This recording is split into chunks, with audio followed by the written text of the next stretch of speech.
a religion, and told us about America, and we embraced them. I never knew them got a dear motive. With religious pretenders amongst our brethren, with denomination, tear us apart. Building churches, schools and hospitals. We never knew we had to pay this much to be your slaves forever. So we fought so hard against them systems, fighting against them schism.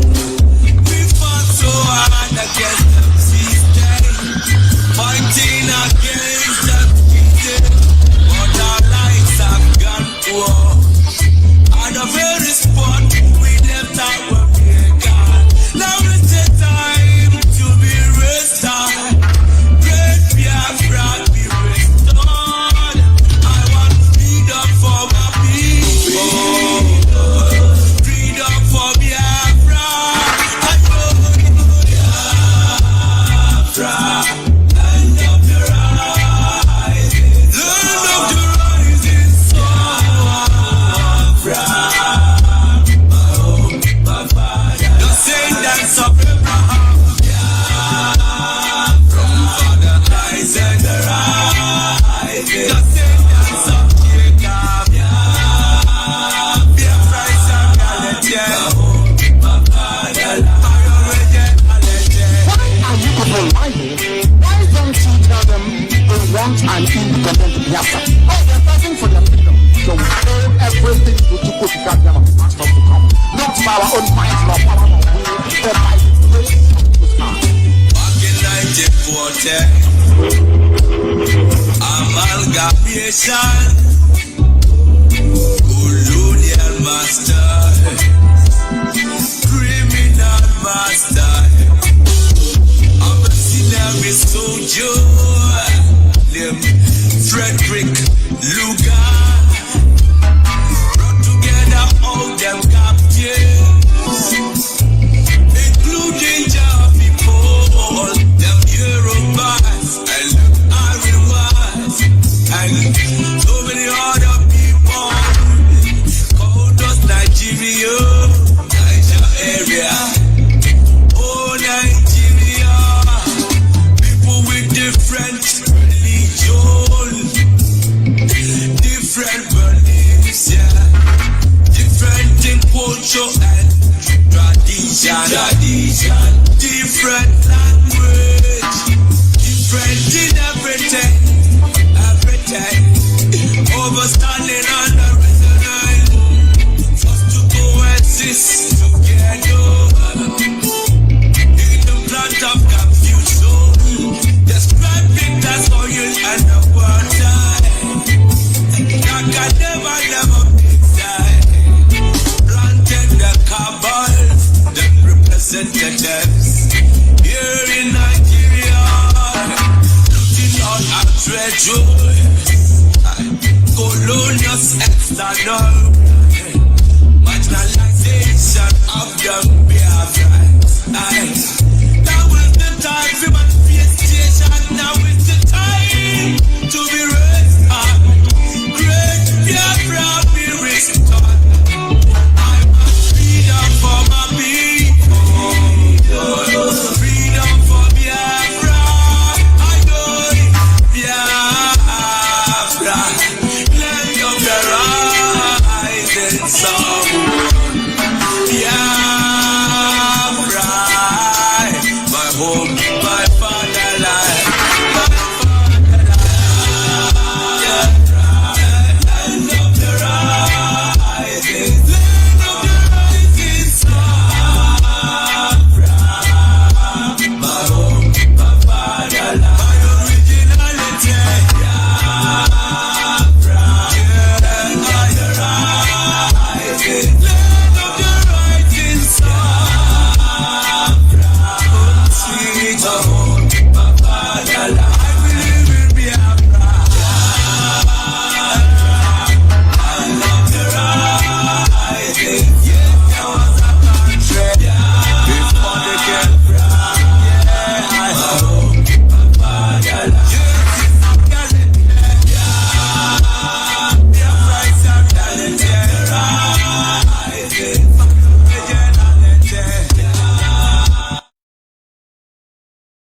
respect to the Most High. Yeah. From the right hand side. So you hear me now? Everywhere in the world, Biafrans are fighting for freedom. Freedom, yeah. Biafrans, we know what we want. Biafrans, we know what we need. All we want is Biafra. All we need is Biafra. Our leader have tell us the truth. Now we know who we are. Asaflani is killing Biafra. Yoruba is looking for 10%. The world are keeping silent. They are cleaning our people.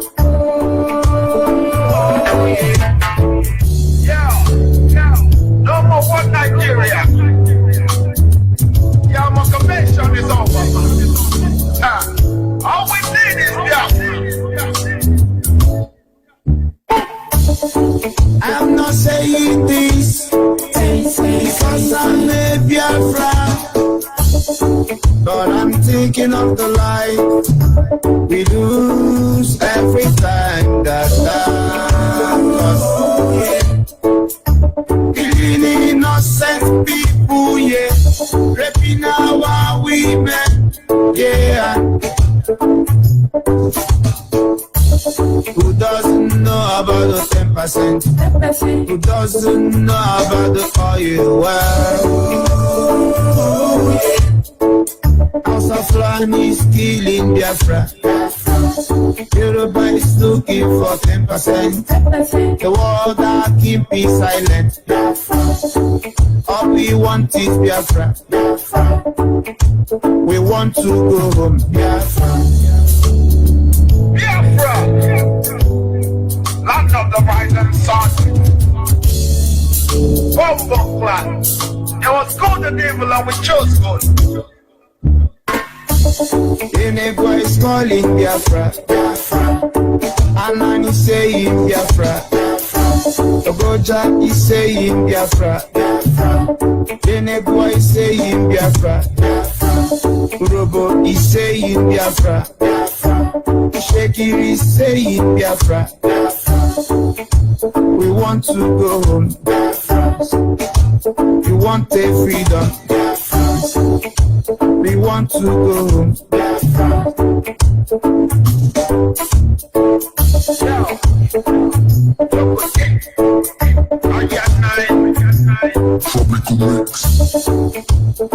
Biafra, the rising sun. I don't come again. Kunana, the original death from Bello. This is our freedom time, and we are going to call it our birthright. And now I can't stop us. The Friday promise land. Anywhere we go, now so the blessings of the Lord they follow us. Anywhere we gonna show the blessings of the Lord they follow us. Who no, we never hear go here. Say that problem come. We are the best. We are the best now. We are the body one. We are come to freedom time. Every day keep on praying to God. It's our freedom time. Now so we keep on moving forward. Oh yeah, I feel you up is on my head. I feel you up is on my head. Different people on my head. Different people.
promised land.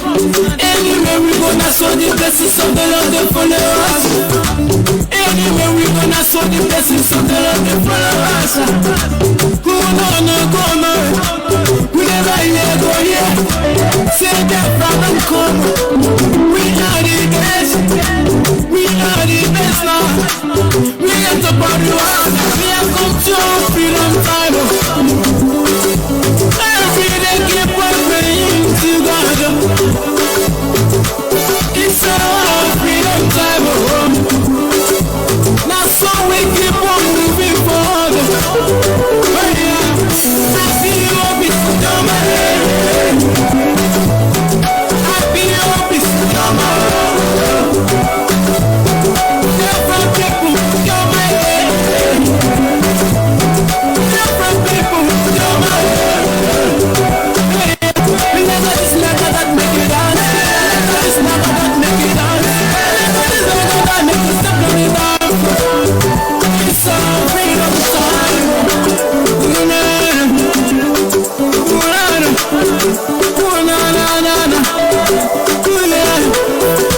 Live for the promised land. Live for the promised land. Live for the promised land. Live for the promised land. Yeah. When I look up to the sky, I can see the sun is shining. It's shining all over Biafra. We are the best. I give thanks to God for the blessings of now. So, come to our freedom time. Freedom time. Keep on praying to God. Praying to God. It's our freedom time. It's our freedom. So we keep on moving forward. Keep on moving. Happy hope is coming. Happy hope is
from me to you, all you Biafra soldiers out there on the roads. One for all for one. I'm the Kano IPOB, much on. We straight coming back home. I want people with love. We are Biafrans. They shine bright as colors in the land like the trees of Lebanon. You're planted in the house of God. They stop formidable. They can have us, but remain unstoppable. They can break us. Any must be proud, significant. You could kick up your minds, our strength. We never stop the fight for freedom rights. Every tribe and tongue, United Nations. What we ever for the world to see us unite to fight for freedom, right as girls on people. Let us fight for one time. We put the honest, the born and brushing crap. That is the good Nigerian. That for one time freedom. For spilling the blood of innocent Biafra. With no mercy and we can forgive. When the time comes up for payback, and we can forget all you done to us. Come on, come on, come on. Biafra soldiers, where you are now? Where you are? Where you are? Where you are now? They can have us. Where you are now? Where you are? Where you are? Where you are now? Biafra soldiers, where you are now? Where you are? Where you are? Where you are now? They can have us. Yo, we straight headed back home. As one people, one love. We are Biafrans. Because in 1914, Nigeria was created for the interest of the British government by the head of Bello. Hiding Biafras in Nigeria, keep on stealing our resources. That was wrong. British government, that was wrong and evil. Only God can create a nation. That's why we've come to be a nation as we're supposed to be. We are gathering our troops from across the world to unite our nations. Biafra, coming like invisible, but visible for what to see. As we unite to fight for freedom, right across people. Let us fight for one time with you. and honest, the one and pushing crack, then the British do the code Nigeria, that for one time freedom. For spilling the bloods of innocent Biafras with no mercy and we can forgive. When the time comes up for payback and we can forget all you've done to us, come on, come on. Biafran soldiers, where you are now? Where you are, where you are, where you are now? They can have us, where you are now? Where you are, where you are, where you are now? Biafran soldiers, where you are now? Where you are, where you are, where you are now? They can have us. This is one love for my people in Israel, Sobo Igbo, Ibanke, Efik, Ijo, Igala. We are one people. Nnamdi Kanu, unite us together. Through IPOB, he has united us together. Let us pray to God because he's our God. All you Biafran soldiers out there around the world, keep on pushing on, keep on marching on for the restoration of Biafra is at hand. Nnamdi Kanu, God bless you. All the coordinators all over the whole world, God bless you. We are one people. We are not Nigeria. Nigeria is a hell on earth. Oh, the greatest mistake the British government has ever made. The contraption called Nigeria. Nigeria is a oh, come on, young people. Don't let them deceive anymore. Don't listen to what they say to you. We are one people. IPOB, indigenous people of Biafra. Yeah, it's going on and on and on. Biafra soldiers now. Put your places in the air. Biafra soldiers now. Just put your hands up. Tell me where my soldiers are. Where you? What's up? Where my soldiers are? Where my soldiers? Where my soldiers are? A true Biafra soldiers, yes.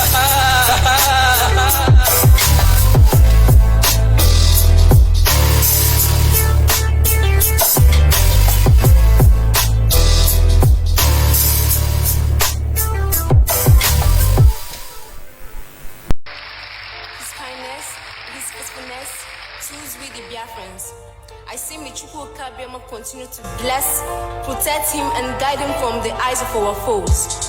I also want to appreciate my family, the great family writers. They have been wonderful through their articles. I see Michuku Kabiama continue to give them more intellect to write more.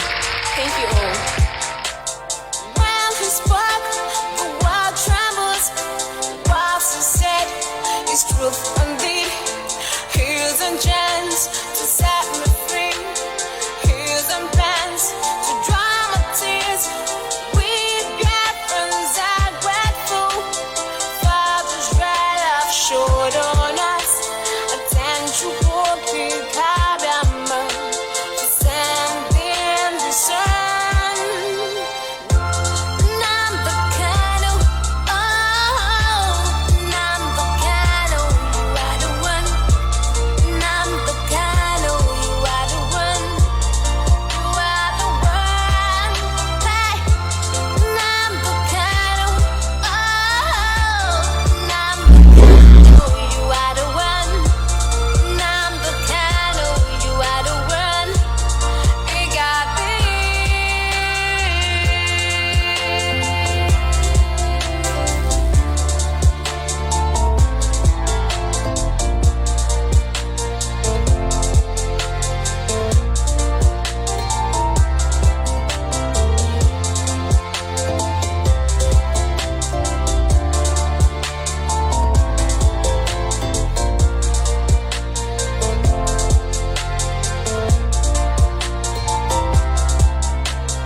He left his comfort zone, took all the hands for my sake. Attention for Kikabama, for sending the sun. Number candle, oh, number candle, you are the one.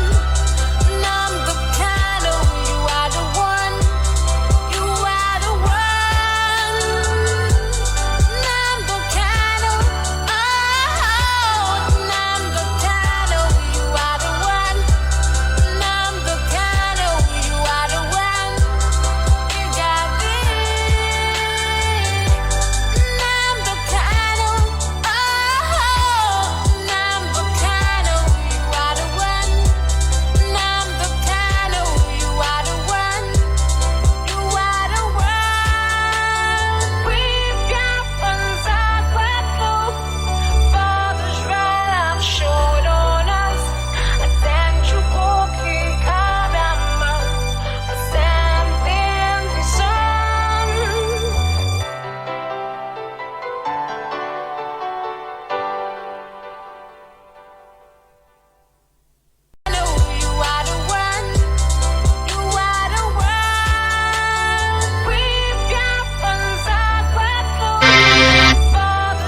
Good evening, wonderful people, great Biafrans, wherever you are. On the face of this very planet, once again, we welcome you to our live lecture series here on this very day, the 14th day of March in the year of our Most High Elohim, 2021, with the time now standing at precisely 2 minutes past the top of the hour, 2 minutes past 7 p.m. in the blessed land of Biafra. Welcome to every one of you, regardless of where you are, where you're living, where you're working, where you're domiciled. I say good morning, good afternoon, good evening, and good night to some of you, because this very broadcast is being listened to right across the surface of this very planet Earth. And as I welcome you, please endeavor to welcome other people as well. I can see that some of you are already on Instagram. Thank you very much. All of you who are there, Sydney, Febulam, Valentino, all of you who are listening via Instagram, I welcome you. All of you who are listening via Twitter, I also welcome all of you. And I do believe there are some who are listening via YouTube as well.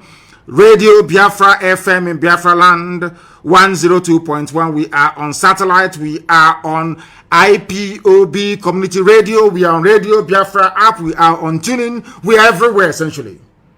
It doesn't matter what Facebook does. We are everywhere. And I believe that somebody is streaming this very live content on my Facebook page because they have banned me and they don't want me to broadcast on my page anymore. They are terrified. They are afraid. The one entity the zoo is afraid of is IPOB. The one platform that drives them insane is Radio Biafra. And the one person that torments them all the time is Nnamdi Kanu. And we shall continue to do so. As I welcome you, please welcome other people. Good morning, good afternoon, good evening, and good night to all of you. Once again, wherever you are. This night is going to be explosive. It is going to be expository. It is going to be, should I say, an expose on the mindset of the Fulani Janjaweed in the zoo and those who are working for them from the south. After this broadcast this evening, if you do not wish to see an end to the damnable zoological Republic of Nigeria, believe you me, you are even less of an animal than I had thought before. Get your pen and your paper ready. If you do not have them, please, I'll give you some time to go and get it. It's very, very important that you note everything we are about to divulge this very evening, morning, or night, depending on where you are. Because right now, even in Asorok, they are listening. Everywhere. Those who haven't gone deaf and dumb yet, they are listening. Even people are hiding under their wives' wrapper, behind their wife's wrapper, I should say, to listen to us. Some have not taken an excuse. They have gone downstairs into the car to listen to Radio Biafra. If you go to Abuja now or to Lagos, the important parts, everywhere is at a standstill. People are waiting for this very broadcast earnestly. And this evening, we are going to preach the gospel of heaven as we have been mandated to preach. Chukwu Kikabiama is with us. And that is why, no matter what our enemies does, Biafra must definitely come.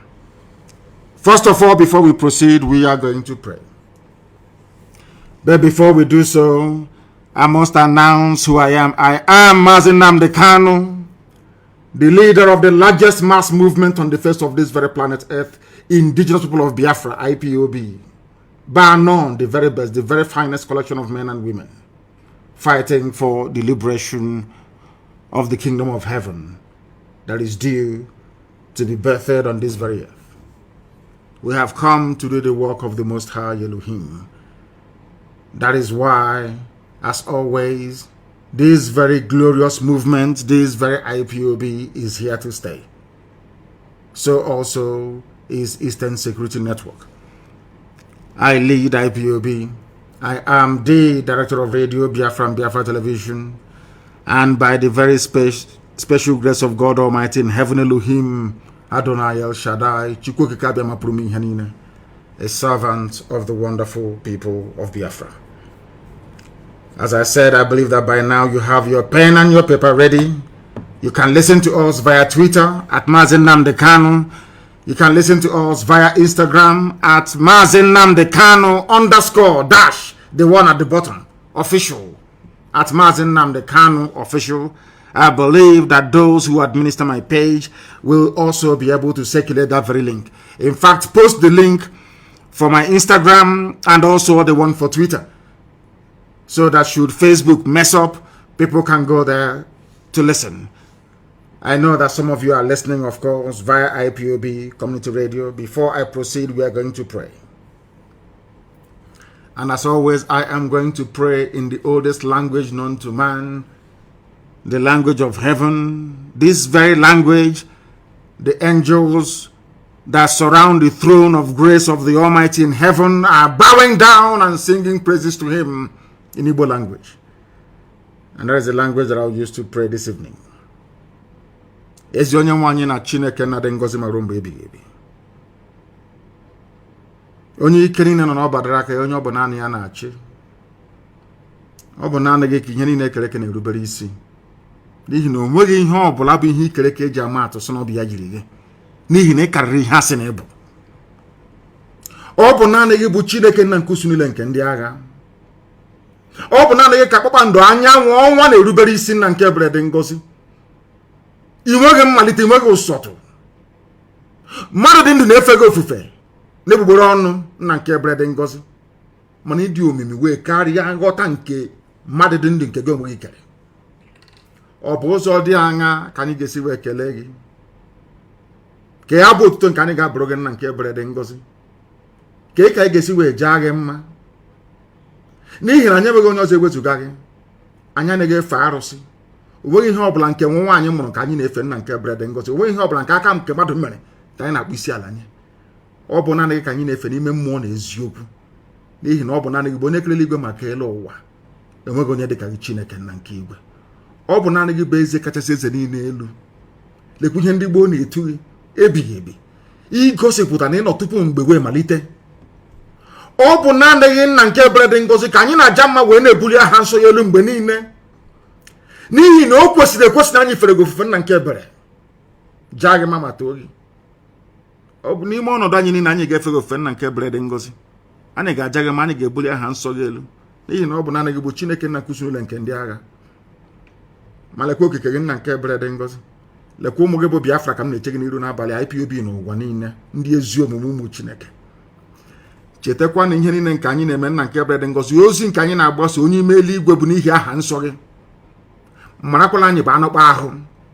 Ofu ụbọchị ihe niile ikere eke ga-agabiga, mana okwu nsọ nke gị na-adịde ma ruo mgbe ebighị ebi. Ọ bụrụ na ọ ga-amasị gị na ala nsọ nke gị bụ Biafra nna nke ebere kwere n'ihi mmehie nke anyị onwe anyị mere nna nke igwe, ka ị ga-eji wee gbakọta anyị azụ wee hapụ ka ndị iro wee mebili anyị ndị a na-ebighị ugwu nna nke ebere dị ngọzi. Ọ bụ n'aka gị ka ọ nọ nna nke igwe. Ọ bụ naanị gị mere ọnụ wee kwuo na Biafra ga-abịarịrị na ndụ na-abụghị n'ọnwụ. Nke a bụ okwu ọgba ndụ nke i kwuru n'isi m ezi ebube dị ngọzi. N'ihi na i kwuru sị ọ kakwa mma na eluigwe n'ụwa bịa na isi njedebe kama na okwu nsọ nke gị agaghị ere.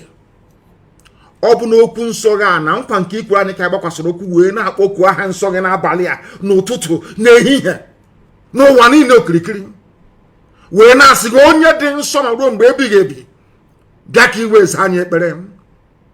Bịakwa ka ude nke anyị na-asụ na akwa nke anyị na-ebe metụta gị n'obi, n'ihi na ọ bụ naanị gị bụ Chineke nna nke pụrụ m ihe niile. Lekwa ka ụmụ mmadụ ndị ekwensu ndị ekwuru ụmụ ọchịchịrị si wee gbakọ ebe niile wee na-agba izuzu ka emegide ala eze gị n'elu ụwa bụ Biafra. Ị ga-ekwe ka ihe dị etu a wee mee? Ị ga-ekwe ka ndị iro wee chi aha nsọ gị ọchị? N'ihi na agaghị achị ma ọchị ọgwụ ụmụaka ga-achị ọchị. Ọ bụ gụọ bụ Chineke nna ka a ga-achị ọchị. A ga-asị ka ebe Chukwu okike abịa ma nọ. Ndị a ụmụ ya na-akpọku ya mgbe niile ka ebe ọ nọ ọ naghị aza ha ekpere. Ọ bụ aha nsọ gị ka a ga-akọtọ.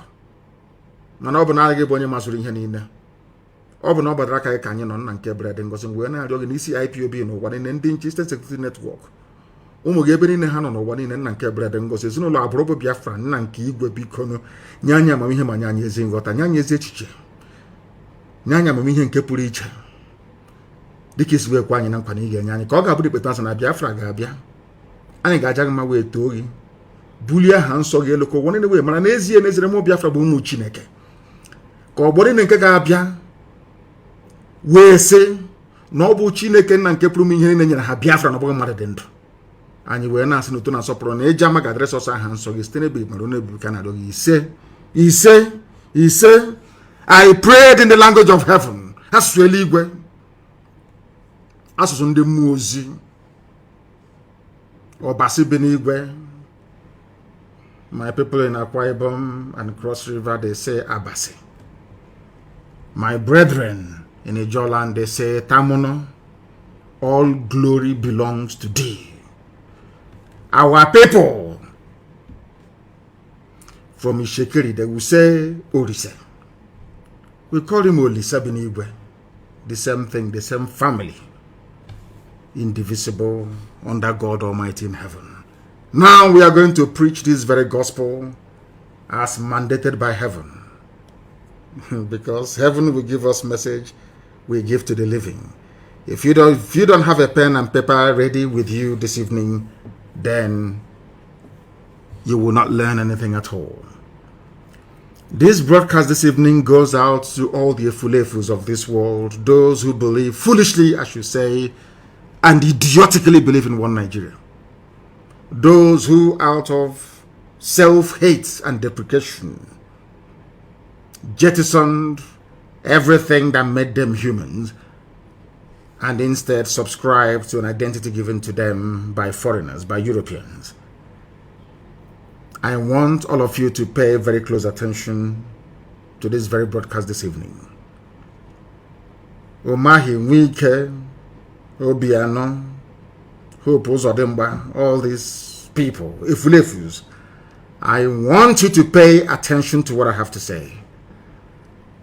All those in Abuja and in Lagos, foolishly spending the best years of their lives in another man's land. This is also for you this evening. You have heard this clip before, some of you 1,000 times over. But this evening we want to bring a fresh meaning and perspective into what this very Janjaweed said very many years ago, before now. Before Biafra, Ojuku's Biafra, I should say, and now before the Biafra of IPOB. What this man had to say predates the 1966 coup. What this man had to say predates all the difficulties and problems that have bedeviled the Zoological Republic till date. I want you to understand something this evening. I want to prove to the whole world, because I know that the British, those that run the zoo, the British High Commissioner, Katrina Lang, is a woman, a white woman. US Ambassador, all the diplomats, they are listening, because anytime we broadcast, the whole world comes to a standstill. They all listen. They are listening this evening. And I will encourage them to also bring their pen and their paper ready, please. I want to prove beyond every conceivable doubt that Fulani is the problem of Nigeria. Fulani started the problem of Nigeria from day one. Over the years, they toned down their rhetoric, they moderated their behavior. Now they have come into battle with AK-47 and their Nama, their cows. You have listened to this clip 1 billion times over. This was the clip I played in the year 2015 that led the late Buhari, because Buhari is dead, the late dead Buhari, to comment about Radio Biafra. To say that they will ban Radio Biafra because of this very clip I'm about to play now. And I want you to come to this broadcast this evening with an unbiased mind. Come very clean and clear, that God Almighty may judge you justly. I am going to play this very clip for you. And upon this very clip and what this man said, are we going to base our discussions and analysis this very evening, morning, noon or night, depending on where you are. Listen very carefully, I beg of you, please. It's very, very important. And as I'm doing so, please, somebody should endeavor to put it on my page. In fact, on all the platforms, that the world may know that we are not the aggressors, that the world may know that Fulani people are troublemakers. Fulani people never wanted Nigeria to work from day one. Fulani people, they are the bane that Nigeria is backward today, is down to only one group of people, the Fulani tribe. When I say it now, I know that Kadira Mohammed will say this was what obtained in Rwanda in places and things happened. And they said it's pure rubbish. What we are presenting this evening are facts and figures. Please listen very carefully, especially Efulefus from Igbo land. Listen very well. All the idiots talking against Biafra, listen very carefully. All the idiots campaigning for one Nigeria, one zoo, listen very carefully, please, to understand how foolish you are. I have now come away from blaming Britain and Europe for coming to Africa, bastardizing, balkanizing, dividing, and rendering us asunder, all of us, and giving us artificial boundaries, which we accepted because we are very daft. I want to bring the problem closer home. I want to bring the issues closer to you this evening, especially for those of you who are in Nigeria, to understand the depth of your stupidity and your foolishness. I'm not insulting you. I'm only giving you facts that will guide you away from darkness into the light, which we are pointing you towards. Listen carefully, please. Major talks about killing your premier. Add on top of that the North's general hate of the East, and you can start to get the picture of the sort of tribal tension Nigeria was heading towards. One thing I've noticed, Premier, while I've been here, is that Northerners seem to have, I almost call it obsession about the Igbos. Could you perhaps explain that to me? Well, the Igbos are more or less the type of people whose desire is mainly to dominate everybody. If they go to a village, to a town, they want to monopolize everything in that area. If you put them in a labor camp as a laborer, within a year they will try to emerge as headman of that camp, and so on. Well, in the past, our people were not alive to their responsibilities, because you can see from our northernization policy that in 1952, when I came here, there weren't 10 northerners in our civil service here. Then I tried to have it northernized, and now all important posts are being held by northerners. Is this policy of filling all key posts in the North solely with northerners and not with other Nigerians a temporary or a permanent one? In actual fact, what it is a northerner first. If you can't get a northerner, then we take an expatriate like yourself on contract. If we can't, then we can employ another Nigerian, but on contract too. This is going to be permanent, I should say, as far as I can foresee, because it will be rather dangerous to see the number of boys who are now turning from all our learning institutions coming out with having no work to do. I'm sure whichever government of the day might be, it will feel rather embarrassed, and it might even lead to bloodshed. Doesn't this damage the idea, sir, of all people in all regions in Nigeria being fellow citizens of one country? Well, it might, but you are, new to our region, but how many northerners are employed in the east or in the west? The answer is no. And if there may be 10 laborers employed only. I hope you have listened to, that is the voice of the man that Buhari was emulating when he came into office. Buhari was following the footsteps of this very man you've listened to now. He was the Sadwana of Sokoto, the leader of the Northern Nigeria People's Congress. He was the leader of the North. Anytime you have a Janjaweed say their founding fathers, they were referring to this very man. You just heard his voice now.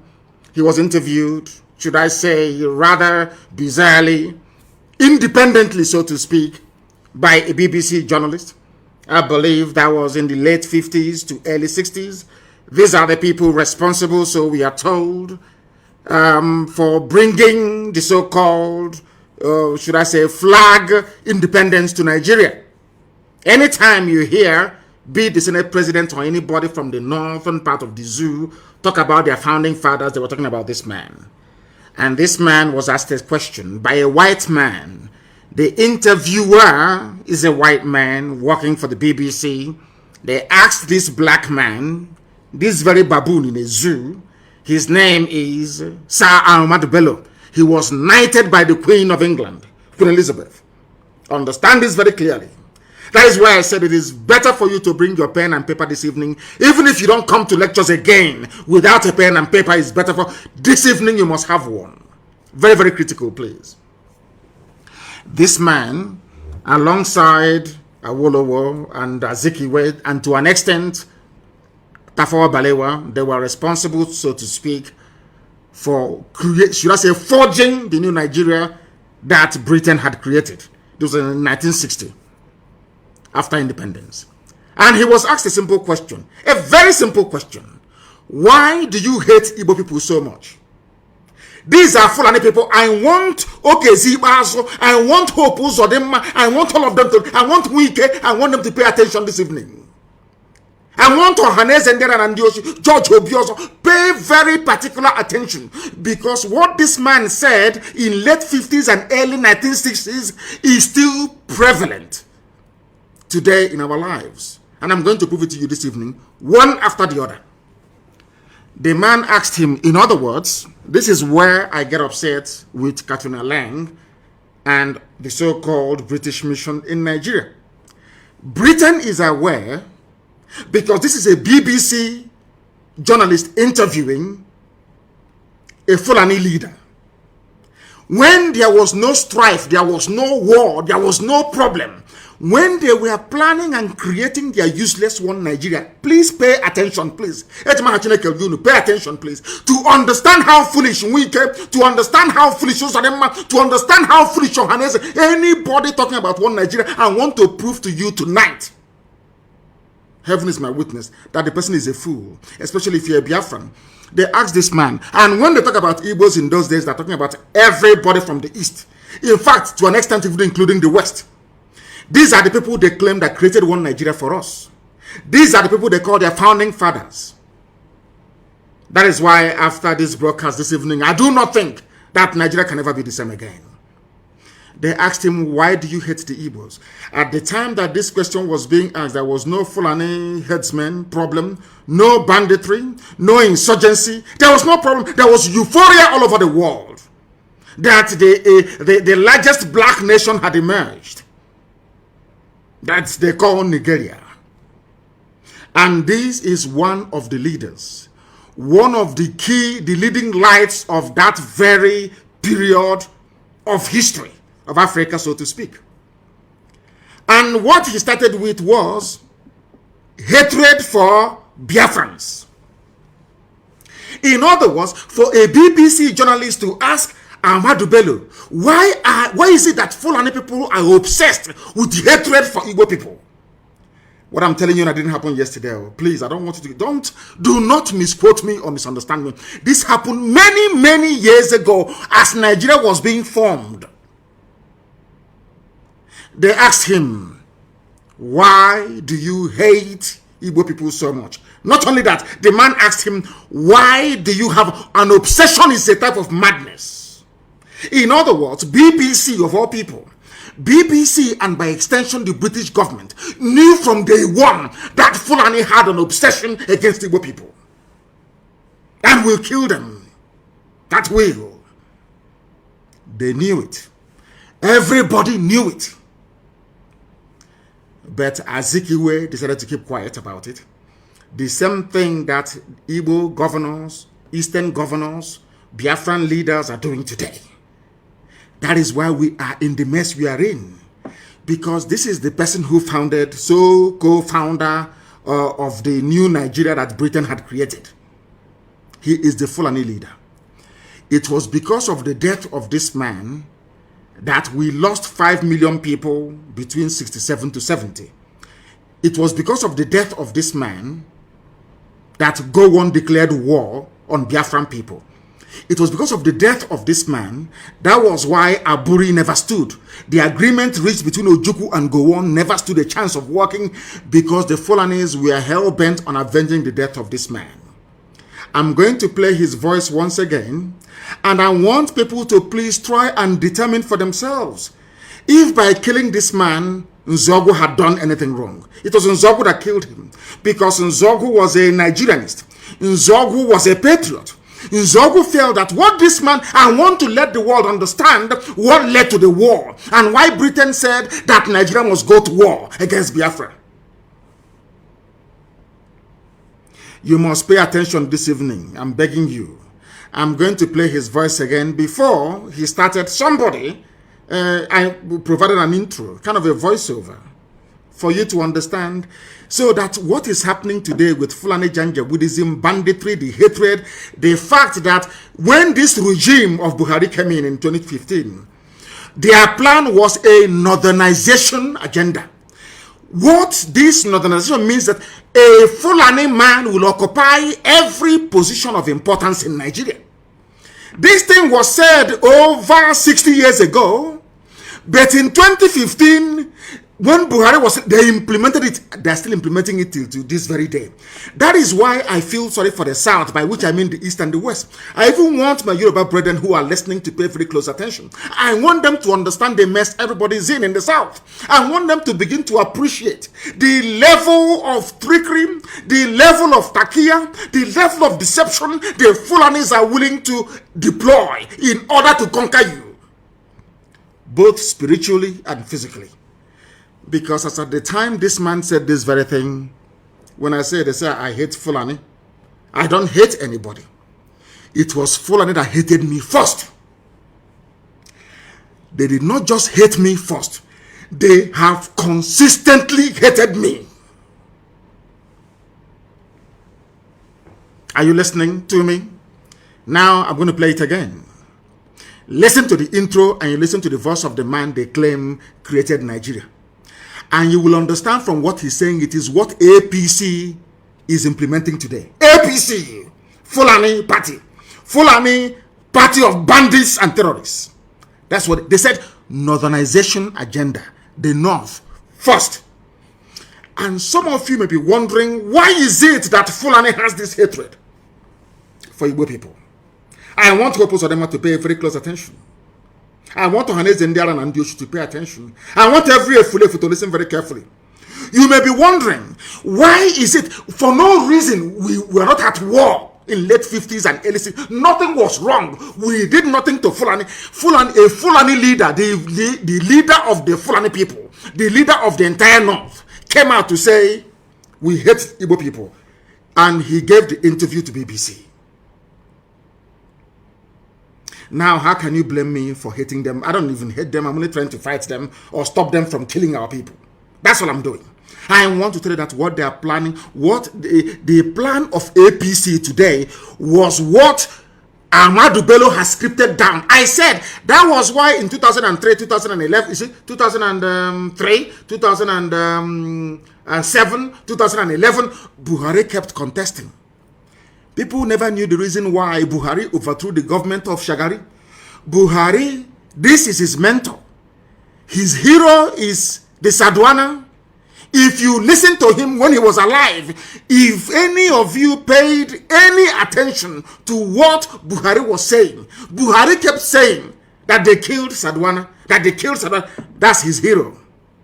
The reason why Sadwana hated the Igbo people was because the East was the only part that their type of Islam never got to.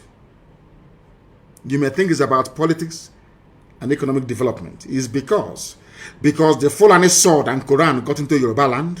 The Fulani sword and Quran decimated the entire Middle Belt. The Fulani sword and Quran got into even up to Upper Benue, but never made it to the East. That is their anger till tomorrow morning. And they will never stop. I want Wike, I want Osodemba, I want all these idiots, I want Ohanes and Ndioshi to pay very close attention. The reason why they keep telling you every day, stay in one Nigeria, do what you can, is because they want to conquer you. It's their job, it's in their bone marrow, it's in their DNA. This is a man who is a nationalist. The most painful thing is that Britain knew about all these things, but they kept quiet. Britain never said anything. Britain kept quiet. I want to play it for you again. This is the leader of the Fulani people. I want to tell you that the hatred they are pouring out today, the reason why Buhari can form a government and there is no Igbo man in it, the reason why they can be doing all the nonsense they are doing, customs or not, EFCC, not is because it is a grand plan. And I want you to compare and contrast the behavior of Fulani politicians with that of the idiots from your village in the South. Do you see how the Fulanis laid down a template? Not just a template of political domination, but a template of complete and total annihilation of every indigenous ethnic group in Nigeria. What APC is carrying out today was laid down before even 1960. They have been pursuing that same agenda year in, year out. But some of you are too blind to understand what lies in front of you. This evening, we are exposing them that the world may understand, that the world may know why we are doing what we are doing. I'm going to play it for you once again. Please pay very close attention. And this time around, I'm going to interrupt. As they proceed, I will interrupt to analyze and bring to your knowledge and understanding the evil that Fulani portends for everybody, not just for Igbo people, not just for Biafrans at large, but not even just for the entire South, but for everybody who calls himself a Nigerian. Because as at the time that this man said this, uttered these very, should I say, vengeful words or insightful words, Nigeria was not at war. There was euphoria everywhere. Independence is around the corner. They're about to take over everywhere. Every black people are about to rule black land. That was done it for it. This is the man that they refer to as their founding father. This is the leader of Boko Haram. This is the leader of Fulani bandits. This is the leader of Fulani headsmen. This is the leader of every terror group that has ever emerged. He is their spiritual leader. He's dead, of course. His death was what caused the war. Because Britain wanted vengeance. Britain knew that Fulani hated Igbo people. Because Britain hated Igbo people. Britain hates Biafra with a passion. Pure raw hatred. Raw hatred is the same hatred that the Fulanis have. You cannot explain it. Why Britain hates Biafra is beyond me. We are Anglicans, though. We are Christians, though, for your information. We attend Anglican church. We are Christians in the main. England is supposed to be a Christian nation. But their hatred for Biafra is immense. And isn't it very ironic? The only part of the zoo called Nigeria that is entirely, or should I say homogeneous, Christian. No Islam. That is the people that Britain hates most of all. And every Sunday like today, every Anglican church in Biafra land have contributed their money. Very soon they will ship it all the way to Canterbury. Are you following what I'm saying? I want you to listen once again, please, to understand those who are the fermenters of trouble in Nigeria. I want to prove to the world tonight that Fulani people are the originators of every problem in Nigeria. It was because of this statement and the statement that this man made at Sandhurst. That was why Nzogu killed him. Not because of any hatred for Fulani. And tell me why such a person should be parading himself as a Nigerian. In fact, even the journalist asked him, but shouldn't Nigerians be free to live anywhere they like? He said no. He said no. And tomorrow morning you sing, I pledge to Nigeria, my country. Do you see why I call Nigerians fools and animals? This is the reason why. Because they can reason very well. I don't understand the reason why somebody should be proud of a country where those they claim shaped it are against a particular group of people. Because Islam did not get there. Because they did not conquer us. Let me play for you again. Major. Listen. Talks about killing your premier. Add on top of that the North's general hate of the East. And the North hates the East. Ask yourself why. They love Yorubas a little bit, because that's why they said we are Yoruba forest, we're not leaving, we're not going anywhere. That's what Mietiala said, a terrorist group. That now and again they go to Asorok and they collect their own share of the money.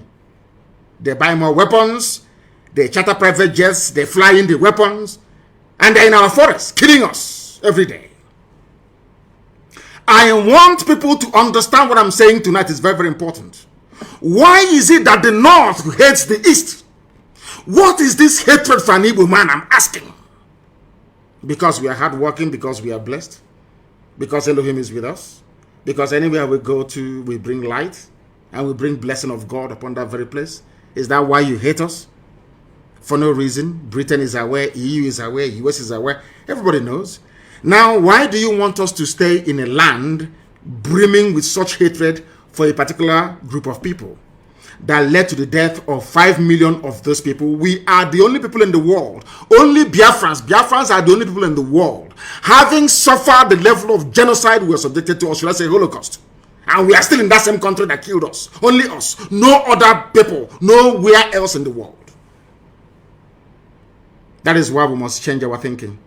That is why the likes of idiots like Wike and those of them, all these idiots who must reason tonight after. I think Wike has been listening to our broadcast now. He's changing Oyibo names, white man's name in Iguacha to more local names. That's what they're all listening.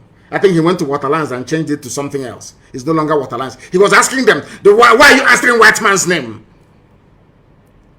If he was sincere, he should have gone a step further to say, Port Harcourt is a white man's name. The name is Iguacha. Maybe someday, sometime in the new Biafra, we shall get there. I want you to listen once again to what this animal has to say.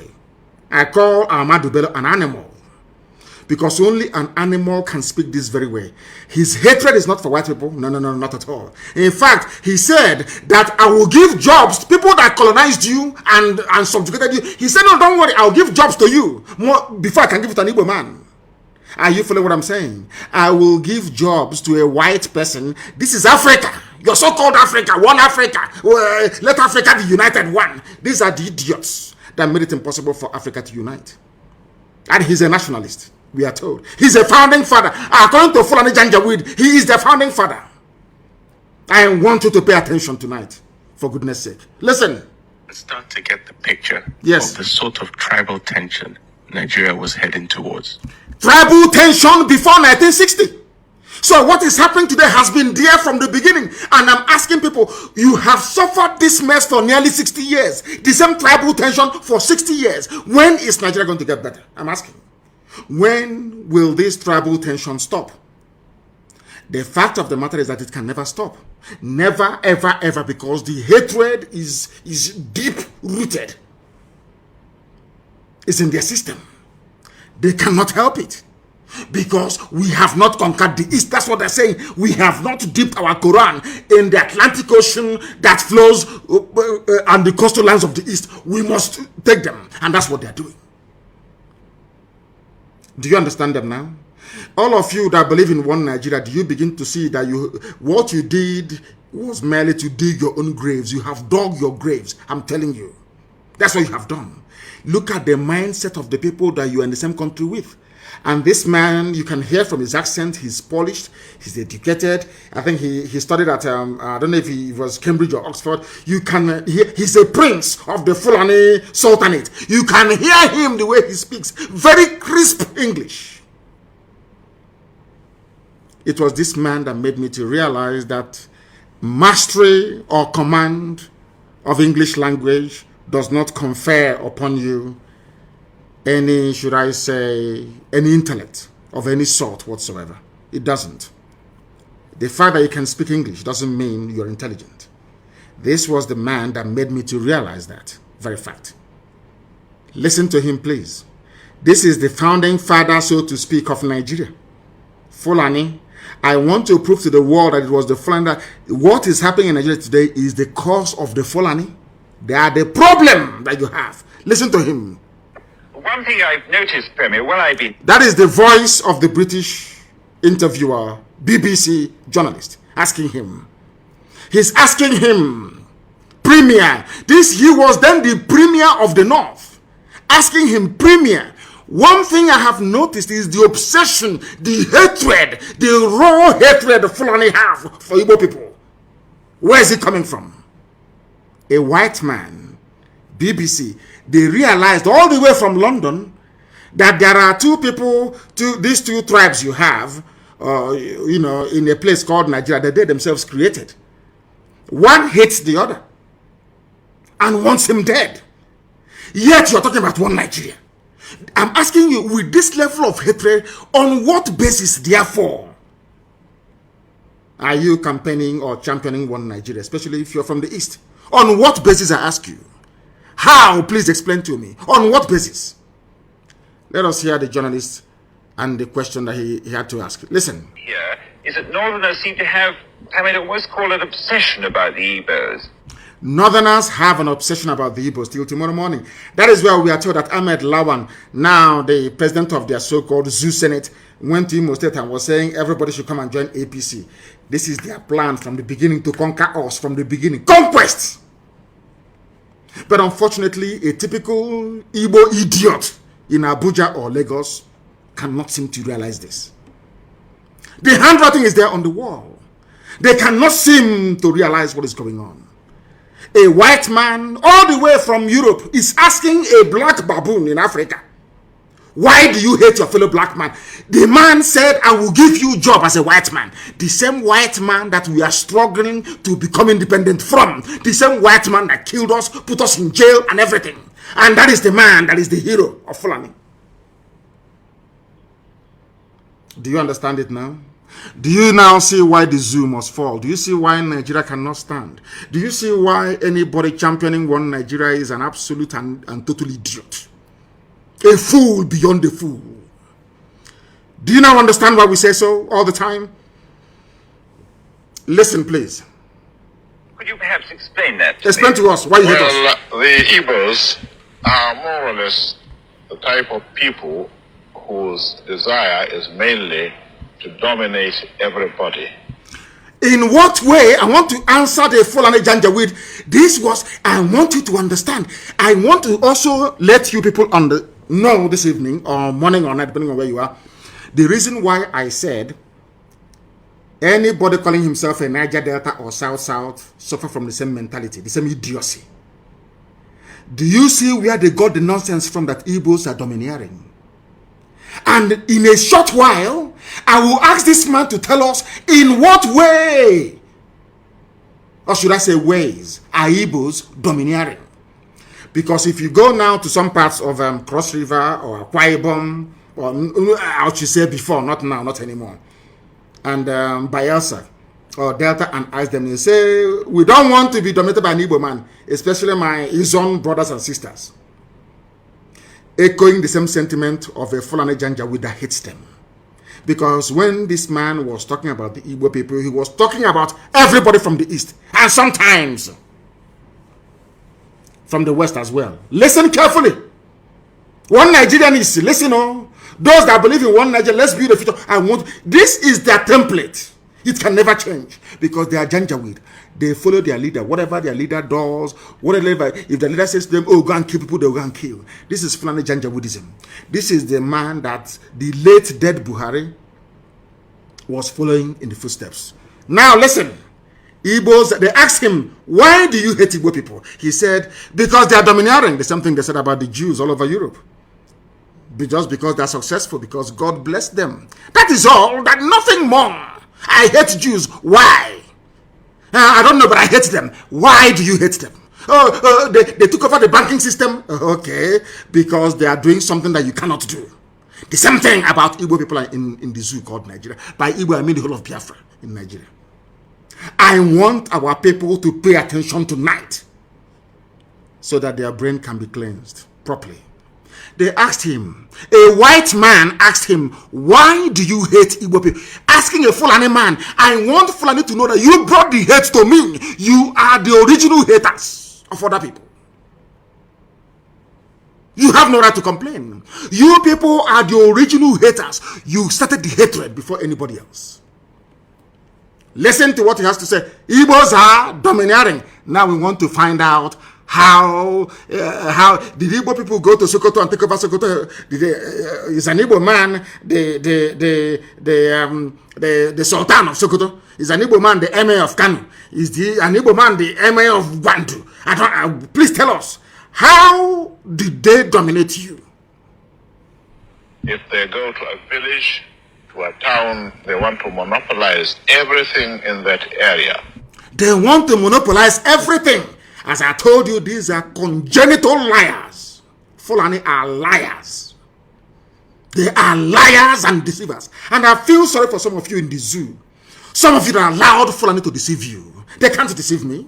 They can never deceive me. They asked the premier he's the premier, the political head of the north. He said, why do you hate Igbo people? They are domineering. How? Any village they go to, They want to dominate everything. Now I want to ask him, Igbos were everywhere in the north. Is an Igbo man an emir in the north? From before his time till today? But he said they want to dominate. What he meant to say is that God blessed them. Because there is something about Biafran people that the Fulanis can see that incidentally, Efulefus cannot see in themselves. This man understands one very simple fact. That the Biafran people are like the Jews of Africa, as Henry Kissinger said and wrote in his memo to President Nixon, that he believes that Biafrans, especially Igbos, are the wandering Jews of Africa. Henry Kissinger said it, wrote it in a memo. Go and check. Go to the Library of Congress in America and go and check. I'm not going to give it to you. Some of you are very lazy. You cannot read. You cannot do any research. Go and research it yourself. You say there. How are they dominating you? They are dominating me by coming into my town and developing it. They are coming into my town and teaching our children how to read and write properly. They are opening businesses. They are successful. That is how you dominate them. Are you listening to me? So because Britain is the largest inward investor into the USA, that means that Britain is not dominating USA. Or in the late 80s and early 90s, when Japanese people and businessmen were the highest investors in the USA with Toyota, Nissan factory and everything else, that means that Japan is now dominating USA. Do you see how they reason? Do you see why I call them Janjaweed? Do you see why their brain, do you see why I cannot be in the same country with these people? With this level of hatred. Why do you hate me? Okay, because I am successful at business and economics. That's all. And because of that, I should be killed. Efulefus, are you listening? I want to prove to all the Efulefus that the hatred today in the zoo was brought about by Fulani Janjaweedism. Listen carefully, please. If you put them in a labor camp as a laborer, within a year they will try to emerge as headman. If you put them in a labor camp, if you take Igbo people in those days, Biafrans I mean, anywhere they are, you put them in a labor camp, that's what he's saying, they will emerge as the headman. Why are they emerging? Is it not the same way that Joseph emerged in Egypt, in the house of Pharaoh, from nothing, to show that the blessing of God is upon these people? You cannot suppress. There's a saying where we come, you see the moon, your hand cannot cover it. It's blessing. It is called blessing. It is not domination. It's blessing from God. And that blessing is for the whole of Africa. Not just even for Nigeria, it's for the whole of Africa. The blessing that Biafra brings to the table is for the whole of the black world, wherever you have any black person residing. You cannot stop it. Nobody can stop it. That blessing from God, that is why a white man can see a Biafran laborer and say there is something in this man. Because of that, I'm going to make him the head man or the foreman of this company. Because the blessing of God is upon that man. The same way it is upon Israel. You cannot, it's a blessing from Elo. You can't take it away. Instead of people to see this blessing, what they see is they are coming to dominate me. Do you understand it now? Zoological Republic. Are you following me this evening? I thought it's a very special broadcast. I want the world to understand. Because I know the US ambassador is listening, the UK High Commission, all of them are listening. I want you to know it was Fulani that brought in hatred into Nigeria. Fulani, no other person, Fulani. This is their master speaking. This is their progenitor speaking. Over 60 years ago. And all those things he said over 60 years ago are still prevalent today in the damnable Zoological Republic of Nigeria. Why do you hate them? They dominate. How are they dominating? If you put them in a labor camp, because at the time that this man was referring to, all the labor camps, all the factories were run by white people, by the British. And regardless of what you may say about them, those people, they know how to be even-handed. If you're hardworking, they'll promote you. These British people saw the blessing upon these people from the East. Children of light saw them. That was why Igbo people dominated the civil service, dominated not because they wanted to, but because God's mercy and blessing was upon them. That is why they are hated. Not because they've done anything wrong. You hate them because God is with them. And no man can destroy it. It's a blessing from Elohim. They call it domineering and domination. Now you understand me, don't you? Do you understand now? The Igbo people are ancient people, very old, the oldest people on the face of this very earth. Bano, Ndibo, ancient, that's the meaning of it. Old people, old. The center of the world. That is why they occupy the center of the world. Zero longitude, zero latitude, the very center, the very beginning of life itself. God did not make any mistake by placing us there. I want all of you, both the Efulefus and those who are normal, who are listening to me this evening, to understand this very gift. The more we misuse this gift that God gave to us, the angrier God will be with us, and the more destruction we are likely to face. And there is only one solution to this problem: freedom. Because when freedom comes to Biafra, freedom will come to every black person on the face of this very earth. That is that thing that people see, and they say they're domineering. They are this, they are that. It's a blessing from God Almighty in heaven. Let us listen to Fulani Janjaweed. Why do you hate an Igbo man? If you place him in a labor, did you place any woman in a labor camp? The time that we are referring to, it was the British who were in charge. It was the same white people that were picking Igbo people and making them foreman and headman, because the grace of Elohim is upon them. When you see them, the light of God is shining. That is why they give their children names like Ikechukwu, Chibueze, Nabisi. All of these names venerating Chinyere, gift from God, Onyinyechi. Now you understand it, don't you? When we answer all these names, we wear it on our forehead, but we don't know what it means. We answer Tamuno, we answer Obasi, we answer Abasi. It's on our forehead. We answer Olisa. We are so much loved by Elohim that even the name of God we answer. Why shouldn't God's grace be upon us? Do you see why Biafra cannot be destroyed by any mortal? You see, it's indestructible. No matter how angry God is with us, he remembers his promise. He remembers the purpose for which Biafra was created.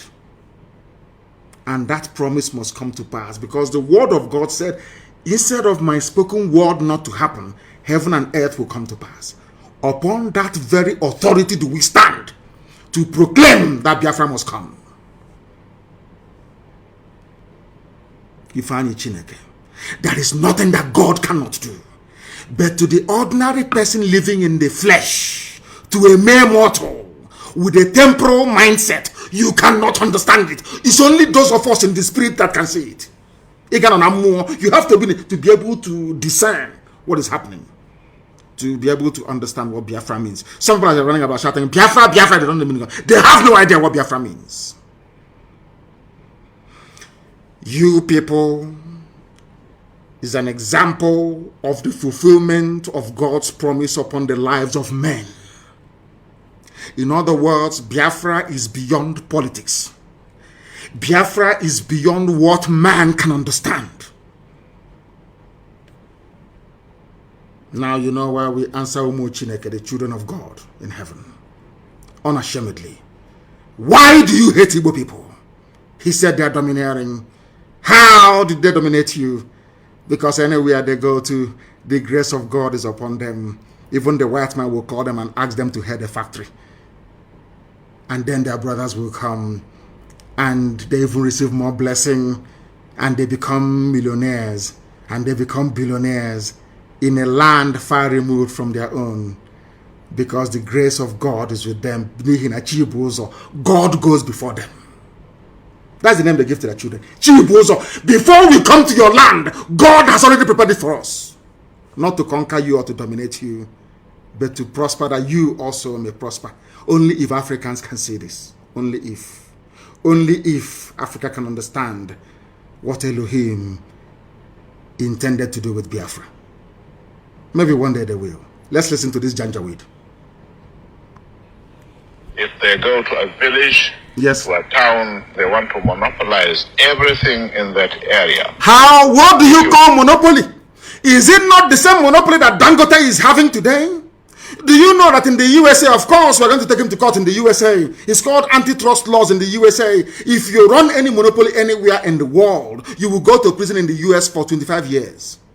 No monopoly is allowed in the US. If you go, I think there was a report that came out a few days ago, making it very clear that Dangote is running a monopoly. The same people accusing us of monopolizing everything, they are the ones that monopolize pasta. They monopolize Indomie. They monopolize salt. They monopolize sugar. They monopolize cement. And now, finally, they have monopolized petrol as well. Because only Dangote refinery will be working. I want people to reason, especially those that went to school from the south. I want to put your mind to this. They talk about monopoly. To tell you that Fulani came with a game plan. In order to conquer, they feel they are like Lucifer, Satan, who will pursue darkness. In order to conquer the light that is from the east, Biafran people, they turned everything on its head. They closed all the refineries that were working, and they now gave license to a Fulani man, only one man to refine petrol. They took away cement license from everybody, including Ibeto from the east. They gave it to Dangote. Only him can import cement. Only him sugar. Only him salt. Only him pasta. Only him Indomie, whatever you call it. Noodles. The same thing they're accusing other people of. And sometimes people shouldn't despair. When you have other tribes joining them, saying Igbo man did this here, Biafra this, Biafra that, don't blame them. The devil, anybody who rises up to castigate Biafra, is a child of Lucifer, a child of Satan, and can never make heaven. I said it many years, it was just many years ago, a few years ago. Anybody against Biafra cannot make heaven. If you listen to this broadcast tonight, you will understand the reason why. We answer Chibuzo. God goes before us to prepare a way for us. And then we come. And the grace and the blessing will be coming out in abundance. You won't understand it. It is not our own making. It's Elohim. We are his children. He must bless us. We can annoy him all we like, do all the things that we do. He will punish us, no doubt. But in the end, that blessing is there. It cannot go away. Because anytime God gives his blessing, he doesn't take it back. He's not man. Janjaweed, why do you hate Igbo people? Because they want to dominate. They are successful and God is with them. That's all. That was the reason why they killed 5 million people. And today, we are still talking about Biafra. Because Biafra is the promise of the Most High in heaven. Listen. Put them in a labor camp yes. as a laborer. Within a year, they will try to emerge as headman of that camp. They are not trying to emerge. So on. Well, God is with them. In the past, our people were not alive for their responsibilities. In the past, the Fulani did not realize how to stop the Igbo man. Fulani did not realize how to stop Biafra. But now, we have realized it. That is what they said over 60 years ago. That is what they're still doing today. You must pay attention, please. Because you can see from our northernization policy that in 1952, they now have a northernization policy. I'm going to this thing is talking about happened in the late 50s, even before independence. Listen carefully. In the late 50s, before independence, that same thing is happening today. In a short while, I will show you how. It is called a Fulanization agenda, more like. All those years that Buhari was crying for losing elections, it was because he was saying that what their progenitor is saying, they wanted to finish this job of jihad by stealth, started by a descendant of Uthman Danfodio. You are listening to the voice of the Sadwana of Sokoto. He should have been the Sultan of Sokoto. But because he was into politics, they gave him a special title, the Sadwana of Sokoto, and shipped him to Kaduna, where he was reigning, where he was the king. Now listen carefully. He said, we are now alive. This was the man that wanted to continue what his great-grandfather started. His great-grandfather is Othman Danfodio. He's a prince. That was why when they came into Delta, when they came into what is it again? Into Delta, I want to remember the what is wrong? Is it old age or what? I keep forgetting things these days. Opanam. When they got to Opanam, on Zogu's village, they killed every male child in Opanam. Almost. Only those outside survived. Because this is a prince of the Sultanate. This is a prince of the Fulani Emirate. This is a direct descendant of Othman Danfodio, the man that defeated Hausa people and took their land. This is his great-great-grandson. You listen to his voice. Othman Danfodio, that's the great-grandson. No, great-great-grand, I think it's 3 generations or thereabout before him. Either the great-great-grandson or the great-grandson, one of those. And an Igbo man killed him. That is their anger. But who wouldn't kill this idiot after listening to him? He sounds like a bandit. The banditry and terrorism is them. You can hear him. He sounds like a bandit. Like a bandit. Nzogu Somopanam in Igbo land. In Anyama. It was that man that killed him. Because Nzogu said, what you're saying, sir, is anti-Nigerian. That's all. That's why he was killed. I said, they killed all of our people. Look at how you reason. Do you see the reason why anybody fighting for one Nigeria is bound to end in misery and failure? Do you understand it now? Do you now understand it? Listen once again, please. Came here, there weren't 10 northerners in our civil service here. And I tried to have it northernized, and now all important posts are being held by northerners. All important posts are being held by northerners. This happened in late 50s in the north. Now Buhari in 21st century, or those ruling in his men, because the idiot is dead, are now doing the same thing at a federal level. Northernization agenda, more like Fulanization agenda. He said every important position is now held by northerners.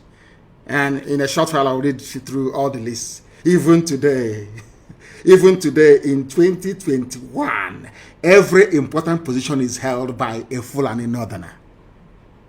Do you see how they play their own game? But a Fulefu can never understand it. An ordinary Fulefu can never understand it. Let's listen. Policy of filling all key posts in the north solely with northerners and not with other Nigerians, a temporary or a permanent one? In actual fact, what it is a northerner first. Northerner first. If you can't get a northerner, then If you cannot get a northerner, we hire a white man like yourself. He's about to say. If we cannot get a northerner, we hire a white. Not a fellow black man, not a fellow African, not Africa, let's unite. When I hear people saying Africa, let's unite, you see why I laugh at them? This is supposed to be a pan-Africanist. This is meant to be a man that fought for independence for his so-called country. He's meant to transcend tribe and religion. But here he's saying it is going to be a permanent feature. Permanent! Northerner first. And today it is happening. And I want to prove it to you that it's happening today. Zoological Republic. You must pay very close attention to what this man has to say. Very, very briefly. Then I will tell you why they have consistently, they groom people, they train them on that northernization agenda. It doesn't change. It doesn't matter who is in power. A northerner has to be the chief of army staff. A northerner has to be the chief of defense. Everything is north. Everything north. You see the reason why? They know what they're doing. Because they know that we are black people. After a while, we accept it as the norm. It can no longer offend our senses anymore. Do you see it? Do you see it? It didn't start today. This northerner first, this northernization, Fulanization started all the way in the 1950s, over 60 years ago. 60 years ago, over 60 years ago, it started. Give a Fulef 1 bag of rice and 2 teaspoons of sugar. He will sell his entire village. Ask Fulani to come and occupy it. Do you see why ESN has come? We are the first and the last line of defense against this rabid Fulanization agenda. Listen to him one more time, then I'll give you the proof. Could you perhaps explain that to me? Explain. Well, the Igbos are more or less the type of people whose desire is mainly to dominate everybody. If they go to a village, to a town, they want to monopolize everything in that area. If you put them in a labor camp as a laborer, within a year they will try to emerge as headman of that camp, and so on. Well, in the past, our people were not alive to their responsibilities, because you can see from our northernization policy that in 1952, when I came here, there weren't 10 northerners in our civil service here. Then I tried to have it northernized, and now all important posts are being held by northerners. Is this policy of filling all key posts in the north solely with northerners and not with other Nigerians a temporary or a permanent one? In actual fact, what it is a northerner first. A permanent one. If you can't get a northerner, then we take an expatriate like yourself. You take a white man, not black. If we can't, then we can employ another Nigerian, but on contract too. On contract. This is going to be a permanent, I should say. A permanent! As far as I can Fulani everywhere is permanent. It would be rather Over dangerous 60 years ago. to see the number of boys who are now turning from all our learning institutions coming out with having no work to do. I'm sure whichever government of the day might be, it will feel rather embarrassed, and it might even lead to bloodshed. It might lead to bloodshed. This is something that's happening today. That's one thing he got right. That unemployment in the north will lead to bloodshed, which is where you have Boko Haram, Fulani Janjaweedism, Yetiala, you have Fulani headsmen, you have ISIS in West Africa, you have bandits everywhere. Is it not happening now? Everything, I give him credit, everything this man said is happening today. That's why I played this clip. Some of you have seen it many times over, but your brain can never digest or the magnitude of what this animal is saying. An animal he is. Now let me prove to you that what this man is saying is absolutely over 60 years ago. Somebody wrote, not me, the Fulanization of Nigeria. What this man said, our agenda is to make sure it is northerner first, Fulani first. Now listen. The Fulani oligarchy headquartered, look at the Sultan shedding his crocodile tears. That idiot, Sultan of Sokoto, a complete fool, a complete idiot. He is shedding crocodile. Let's do something about one Nigeria. They know what they're doing. It's called deception, Takia. They know. There's some will play good cop, some will play bad cop. Today they will say, Arewa will say, we want referendum. Tomorrow another idiot will come and say, no referendum. They know they are playing with your mind, playing with your brain. That's what they're doing. Now listen. Have you ever observed that the Fulani Caliphate, in collaboration with those they deceived with their Kanuri brothers, and to an extent Yoruba Muslims, how they have conquered Nigeria? Nigeria is Nigeria. I said all the Efulefus. I made one simple request. Go outside, just in a bar, anywhere in the world, and ask anybody, how do you see Nigeria? They will tell that Nigeria is an Islamic country. Showing you that you've been conquered. All of you. What IPOB, ESN, Biafra generation is doing is to free you from your slavery that you don't know you are into. That is why anybody from the south, even me, talking about one Nigeria, I look at you as an animal because you don't know you're conquered. They have conquered Nigeria. They have captured the three arms of government. Exactly what the descendant of Othman Danfodio said that they are going to do. And but let me remind you that Othman Danfodio said they will dip the Quran in the Atlantic. He said, we will dip the Quran in the Atlantic. That's what Othman Danfodio said.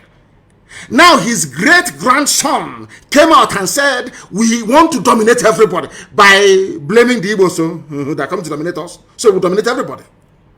And one wretched idiot from Niger Republic, that the father used to tell dog, the father will buy dog. You know dog, Obobo, buy dog from villagers in Niger Republic and come to Daura to sell. on one of those trips, the idiot met the mother of Buhari and gave her one dog for free. And the next day, before you know how those things, it's like chewing gum and biscuit in those days, and Fanta, soft drink with our women in the East. Chewing gum, you used biscuit, cabin biscuit, chewing gum, sweet. It's called hacks in those days, and a bit of Fanta. If you add Fanta, church awasa, ibrulaba. The same thing happened.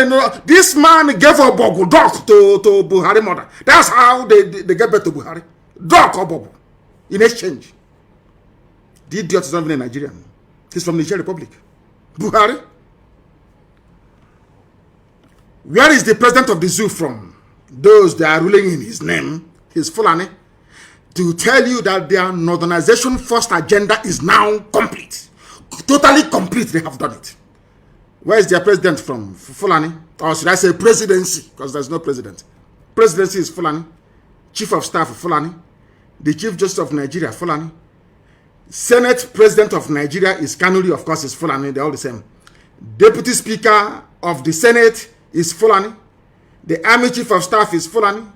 Navy Chief, Fulani. Police IG, Fulani. National Security Advisor is Kanuri, of course, is some Fulani. Janjaweed. DSS is Fulani. National Intelligence Agency, Fulani. Directorate of Intelligence, Army Intelligence is Fulani. Then listen to the ministries.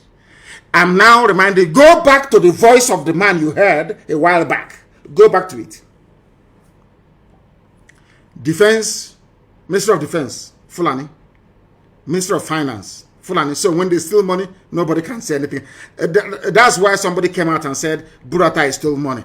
And their so-called presidency came out and said he didn't steal any money. Because they control everything. They can burn papers. That was why Army headquarters was set alight. Because of the loot, the stolen money. Buratai and the Fulani Janjaweed Mietiala, they never wanted the paper trail to lead to them. They burnt, they set the army headquarters on fire. That is what the Fulani do, and do it very well. Some of you may be too young. You don't remember somebody called Ibrahim Taher, the former Minister for Communication. His office was at the Nitel Tower in Lagos, in the Marina, Nitel Tower Marina. After stealing all the money meant for Minister of Communications, he set Nitel on fire. Go and check. That is how you know that Fulani have looted money. They set the building alight. Go and check. They set alight the Federal Inland Revenue Service in Abuja when they stole money from there. Now, Buratai as well set fire to Army headquarters in Abuja. Is it very clear to you now how they roll? Zoological Republic. That is the reason why they need to put their people everywhere. Because for them to put Hope Uzodinma in power, they had to make sure that the Fulani man is the Chief Justice of Nigeria. Do you understand the trick? It's very simple. To make sure that they get their man as Ohaneze, President General, they need somebody they control in Imo State. You know, they may be driving cattle up and down, but Britain is advising them very well. And they are listening. Are you following me? To put Hope Uzodinma there, the Minister of Justice, Onogen, was pursued, chased away from office in Abuja, chased away by Mieti Allah. And they put Otanko, Aeroplane Turner, a man that read Sharia law, Chief Justice of a secular nation. That is why I think that Nigerians are mad. Believe you me, Nigerians are insane. Their brain is not correct. Somebody that studied Sharia law is the head of the judicial system of a secular nation. Unbelievable. Unbelievable. Federal Capital Territory, Fulani. Agriculture, Fulani. Police Affairs, Fulani. Aviation, Fulani. We need to sing song with this now. Those who play music. Aviation, Fulani. Communication, Fulani. Power, Fulani. Water resources, Fulani. Humanity. Everything is Fulani.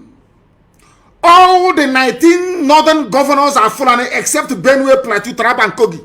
Every northerner, apart from 4, the rest are all Fulani. And they are visitors, they are migrants, they are not indigenous to the place. Because Fulani have a game plan. From the word go, their game plan is to dominate and subjugate you. Dominate and subjugate. They are the ones who are the thieves.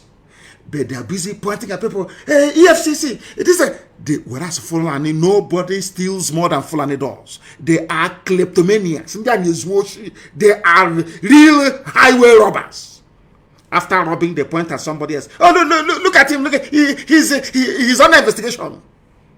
And I asked Fulani, who stole more than what a Fulani man stole? Ahmadu Diko. Ahmadu Diko, when money had value, stole over £5 billion in a mobile bank and ran to England.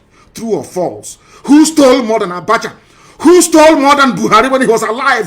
The missing suitcases, have you forgotten? All of you, have you forgotten? Do you know why Aisha Buhari cannot travel to USA? I went to USA. But the Fulani that claim that Nnamdi Kanu is a terrorist, they cannot travel to USA. They cannot. El-Rufai cannot go to the US. Has it ever occurred to any of you before to ask, why is it that Aisha cannot go to the US? They claim they are clean. They claim they are pure. Some idiots will say there cannot be any looting under Buhari. Buhari is dead. All of you are criminals. Buhari was a criminal himself. How? You ask. Buhari, why is it that your wife Aisha, instead of hiding in America where Imelda Marcos was also hiding, another looter like herself, why is she hiding in the UAE, in Arab country? Because Aisha Buhari was implicated in a fraud perpetrated by Halliburton, a US oil-based company. True or false? Was Aisha not indicted in America for stealing? How about Atiku Abubakar, Fulani? Can he go to the US? Of course, it was a RNG visit the other time. How much did Atiku Abubakar steal? He was a rogue, a certified criminal. Fulani are the ones looting the zoo.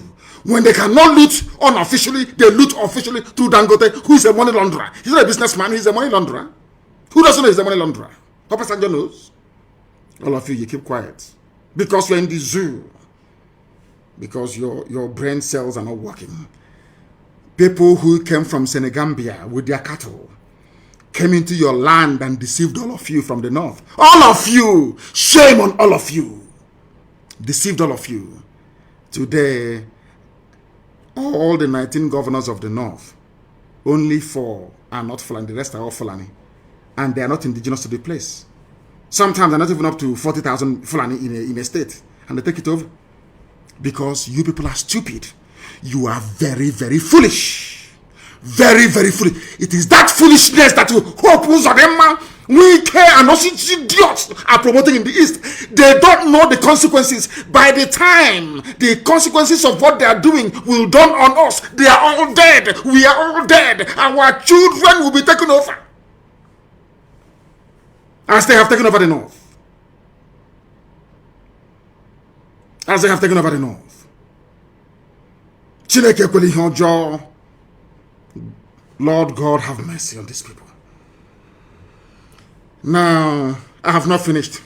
I have given you the parastatals, I've given you the ministries. Now, let me give you the key agencies headed by the Fulani Northernization Agenda, Fulani First Agenda, started by Sadon of Sokoto, Ahmadu Bello. The one they named the university after in Zaria, Ahmadu Bello. That was the reason why Nzogu killed him. Nzogu didn't kill him because he hated the Fulani. No. Nzogu killed him because he knew that the man was a reprobate. He knew the man was an evil man.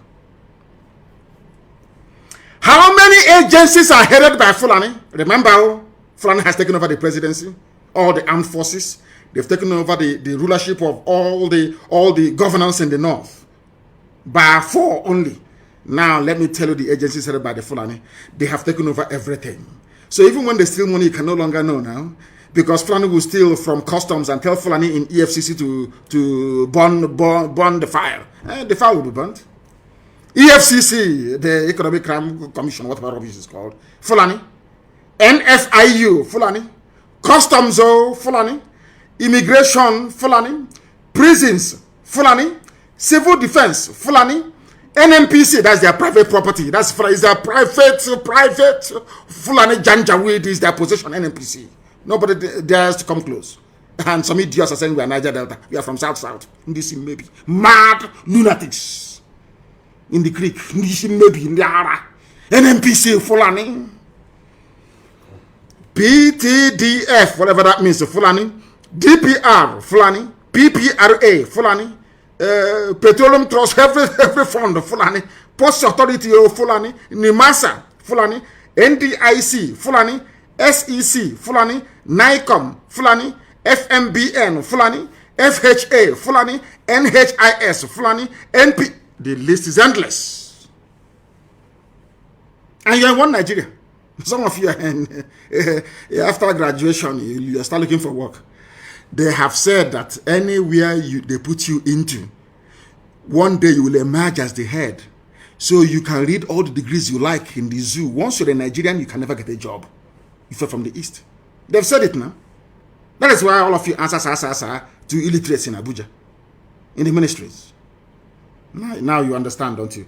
All the parastatals they've taken over. The Sovereign Wealth Fund of Nigeria, which is the investment arm of Nigeria, where all the money goes to. Do you know who is controlling it? The daughter of another late president of Nigeria called Abakari. The daughter is controlling the Sovereign Wealth Fund of Nigeria. Sovereign wealth. So when they invest in things like Microsoft, in blue chip companies like Dell or Apple or whatever, it is the Janjaweed, the daughter of Abakari, who is in charge. Yeah, you are there shouting one Nigeria. Let's move our country forward. Mad lunatics, all of you are. Your brain cells are not complete. Abakari's daughter, Sovereign Wealth Fund, they are holding the zoo. All of you are just animals in it. Go and read the Animal Farm. Some animals are more equal than others. Fulani are more equal than you because their game plan was well laid out from the beginning. Well marshaled. If you talk, they bring terrorists against you. They unleash their bandits. When that doesn't work, they bring Mietiala with their cattle. You can never win. And they're in a hurry. They only have 2 more years. They're in a hurry. And by the time they're done with you, also the pain is that those of them are, now listen to me, the Hausa people that allowed Fulani to conquer them, they're all dead. Now their children are the ones suffering. No more Hausa kings, all you have are Fulani emirs. That's how these things are. Oh dear me, Elohim, all glory and honor belongs to thee. That is the reason why the Fulani came to Imo State. They tried to take over Imo State. And is now, he promised them, grab the opportunity to be at the center of Nigeria's politics by joining APC. And then your land is gone forever. And then to join APC, you must give land for cattle ranching, for Ruga, all the rest of it. And our land will be gone. Hey, that is what Fulani told their Igbo slaves. Hope all of you were there watching Korokoro naked eye from number 4 to number 1. And some of you call him governor. Some of you call Zorima governor. Because you know nothing. Because you're cowards. I thank Elohim for IPOB. I thank Elohim for ESN. And how God sent unknown gunmen, I don't know, but I'm praying for them every day. They are saints. We have elevated them to sainthood. Unknown gunmen, they are saints to us. They are angels that we are seeing. We cannot see them anywhere. In fact, they're like angels. You cannot see them. You can't see them. Unknown gunmen, you can't see them. We don't know who they are, but they're doing the work of God. Unknown gunmen, as they did to them today in Akwa Ibom. We don't know who they are, but we're praying for them. Because to us, they are the only ones avenging what these animals have done to us. In the name of one Nigeria. Let me tell you one thing. This nonsense that the police IG said about establishing more police posts. It's like churches in the zoo. The more churches you build, the more, should I say, immoral the society becomes, or amoral, whichever one it is. The more police stations you build, the more lawlessness you will have. There is no substitute in life for jobs. Go and create jobs, you dim-witted idiots running the zoo. Not police station, not how many vigilantes you have. Not how many AK-47 are in the society. What guarantees security from time immemorial? Just jobs. People should be engaged. And I don't mind, it's the devil's workshop. There's something that informs the economics of people who are progressive. Very simple, but you won't know. You want to go and build more police stations, and there. Build it now, and a non-government will burn all of them down. And there are terrorist attacks everywhere. Children are being abducted every blessed day. Some of you cannot reason, and you still want to be in one Nigeria. Can you see how they abducted Christian women in Kaduna? Some of them half naked. And you're in one Nigeria, praying for one Nigeria. The more kidnappers will strike. Very, very sad indeed. Very, very sad indeed. And on that note, before we bring today's program to a close very shortly, because I intended it to be very, very short, I have a lot of things to talk about, but I want to make it very short. Let me also remind some of you fools like Hope Uzodinma, the Janjaweed administrator of Imo State, Supreme Court appointed. He said, we hijacked ESN from them. Iberibe warrior. I will read something that somebody wrote. I think it's, who wrote this very brilliant piece? It's one of our good writers. Well, how come his name is not here now? Oh dear. I would have given him credit for this. I didn't write it. Somebody else wrote. In response to what Uzodinma said, he said, everywhere you go, it is Nnamdi Kanu hijacked this and that. Let me add that one day BBC Igbo, they will accuse me and say I have hijacked BBC Igbo as well. Those idiots that work for the colonial masters. They said those of them said Eastern governors, I hijacked ESN from them when they never got together to form any security outfit anywhere. Umahi was saying only 5-6 days ago that the thought of East-wide security network is dead. That's what they said. And let me remind you, of them, Eastern Security Network is everywhere across the entire East. In Akwa Ibom, in Cross River, in Bayelsa. We have ESN everywhere. It's not an Igbo affair. I know some of you say it's a Igbo. You can keep deceiving yourself. That's your business. Because they know that ESN is formidable. Everybody wants to identify with the beautiful bride, ESN. Because ESN is doing something that the zoo army cannot do, the zoo police cannot do. Your eyes see what they're doing. Dedicated men and women, costing us a fortune, and rightfully so. Do you people wonder where we get the money to support ESN from? Do you know where we get the money from? You don't know. Have we ever come to you before for money to support ESN? That's what's driving them mad. That these people they said can never be united. They don't love themselves. The same people behind IPOB, the same people behind ESN, funding it every day. You know, they are shocked. We have not come to them to beg them to give us money to fund ESN. Talking rubbish all the time. I think he's on drugs. Or maybe that he forgot his boxer shorts in a hotel somewhere in the north. So he's talking like an idiot. You don't keep him silly here. Or he's talking rubbish. Absolutely, because he's like a woman. And I didn't area left and right and center. Idiot wearing pampers, talking rubbish. Don't you wear pampers? Your fellow men destroyed you in hotels in the north. Because you want to be governor.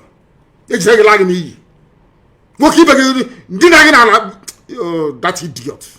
May Elohim have mercy upon you. Fool. Do you know how we came up with the name Eastern Security Network? My happiness is that very shortly the West will adopt the same name and also the Middle Belt. Because we are very, very formidable. Next time, you will not only forget your boxer shorts, you forget your red cap there as well. In the hotel room. Where your fellow man is wrestling you because you want to be governor. Look at how useless you are. Look at how useless you are. In Imo, look at how useless you are, an idiot like you. From 419 to Governor's Lodge. Shamelessly, you were a thief in Lagos. Obtaining by tricks, lying and sending emails. So why won't you lie against ESN and IPOB and against me? Yeah? Why won't you lie? After stealing you are a criminal. Hope Uzodinma, can you travel to the US? You are a rogue, you're a thief. Everyone knows you as a 419er. From there to Governor's Lodge. And you will lie and do anything to become governor. You went to the north, they useless to you, gave you red cap, you came back, you're talking rubbish. Do you walk on a straight line? You don't know, we know the telltale signs of those of you who have been to the north and been useless. From one Haruna to one Abubakar, from Abubakar to Umar, uselessing you all over the place. Think we don't know? You papa's not idiot like you. Was Rika said I took Radio Biafra from him. Every idiot I took something from the bagger. Even the file carrier said I took his file. I don't know who It's not Elochukwu that wrote this. Somebody wrote this. I want to give him credit. I cannot remember anymore. Maybe in the next 2 days. Every blessed day, you took this from me. You hijacked our fund. You hijacked it. I'm no longer hearing about the first fund, though. That one is gone. It's one idiot now saying 2.4 billion from the UK. Anyway, that's the same where we come from, in Poland. You know, when you see a very pretty girl, as my wife is, and my mother before her. If you don't know what to tell her, you say, go and bath. And that's what they're doing. They are shocked that we are disciplined and formidable. Because I am doing the work that I was born to do. To set the children of God free. That's what I'm doing. I have not come to this world to be a millionaire, to be a billionaire, to impress anybody, to ride big cars, to live it. That's rubbish. That's for Mobunyan, to very wretched poor people. Not for us. I was born into opulence. If you don't know, let me tell you. So money don't move us. That is why every dime contributed goes towards IPOB, sustenance of IPOB, the movement, Biafra, and the Eastern Security Network. That's what we do. If you don't know. Look at the idiots saying we hijacked it. Do people, as your, you know, as when they invite you to come to Sokoto, you know what you're going for. You start sweating. Even in air condition, you're sweating because you know what they're going to do to you that night. You know that you are finished that very night. It wouldn't be taking a pillow. Okay, Becky. Oh my God in heaven, hope. Oh dear me. Every idiot, you hijacked this from us. Ohanes Ndibo said I hijacked the minds of the people. Southeast governors, I hijacked ESN. The zoo, I hijacked the Nigerian youths. I hijacked End SARS protest. Lai Mohammed said I hijacked the media. But nobody can hijack us. Hey, my goodness. And I have an announcement to make. No more fundraising in Biafra land, please. No more fundraising, I beg of you. Nobody should. I don't care who you are. No making of videos and saying we've run out of this and that's rubbish. You are soldiers, you remain in the bush until you are resupplied, until you get reinforcement. Do not raise any funds anywhere in the world. And the UK remains shut down until I will announce in a couple of days a new leadership for the United Kingdom, IPOB family. As formidable as ever. We're not going back. I thank all of you for listening this very evening, morning, noon, or night, depending on where you are. Here you have listened to Radio Biafra this evening, morning, or noon, or night. We don't have any other religion. By being a Biafran, you are religious by nature. That is why our religion is Biafra. And here on Radio Biafra is where we worship, because Elohim is our God, Almighty in heaven. From me, from here, believe it or not, with all the love in my heart. Good evening. Another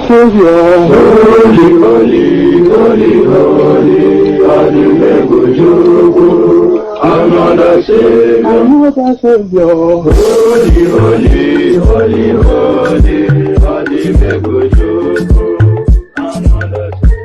Well, this is Mobiel.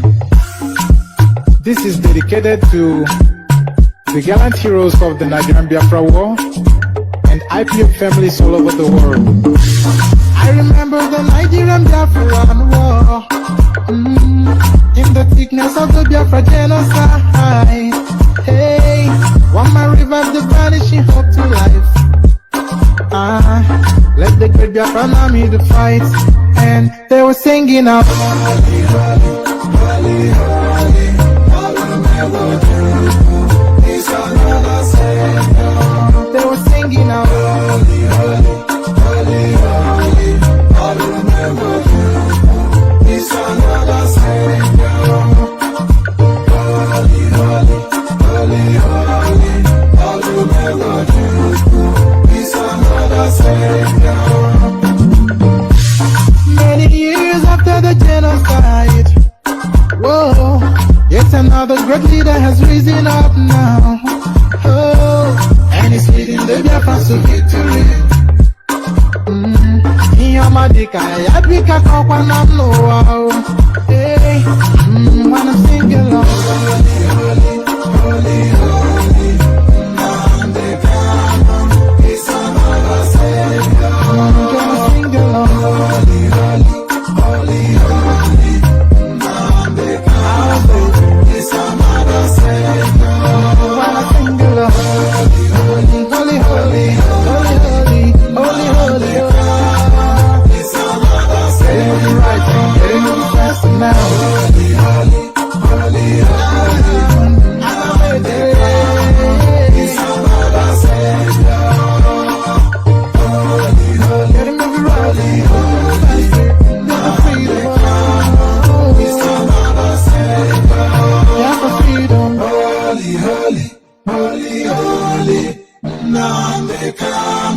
He's another savior.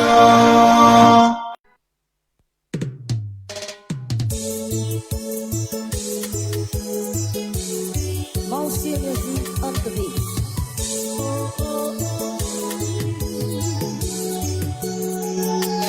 We are the children of Biafra. We are unstoppable. We are the children of Biafra. We are undeniable. Can't you see the handwriting of God in the wall? Can't you hear the sound of the marching of our foot? We are going home. They took our brothers and sisters, they put them in jail. Without trial nor court case, they are killing our fathers, our mothers every day. They are killing us in number. They want to stop our freedom. But the Elohim say no, that my people must go. Give us our freedom. Give us our freedom. Oh, it's right of the people that cheated for their freedom. When you're not doing them any good, give us our freedom. And you say we are asking for too much. The freedom of our people, the life of innocent souls. The over 3 million people you kill because of genocide you are committing every day in our land. Elohim said we must go home. We love our mother's land, Biafra, oh oh. The land of rising sun, the blessed land of our Biafra. We are going home. Whether the enemy's like it or not, we are going home. By the name of Chukwu, By the name of Chukwu, Kikabiyama, we are free. whether the enemy likes it or not. Whether the enemy's like it or not, Freedom, we are going home. freedom, in the name of Chukwu. By the name of Chukwu, Kikabiyama, we are free. No enemy can stop what Chukwu Kike has Whether the done. enemy's like it or not, we are going We home. believe in the name of Chukwu. By the name of Chukwu, Chukwu Kikabiyama, Kashiyanile. No one can battle with Chukwu Kikabiyama. The God of Biafra is powerful. His name is Elohim. We have nothing in common with you. Our culture is different from your own. Know it now. Our dressing is so different. We are different people. Let my people go. Go, go, go. We are the children of Biafra. We are unstoppable. We are the children of Biafra. We are untiable. Can't you see the handwriting of God in the wall?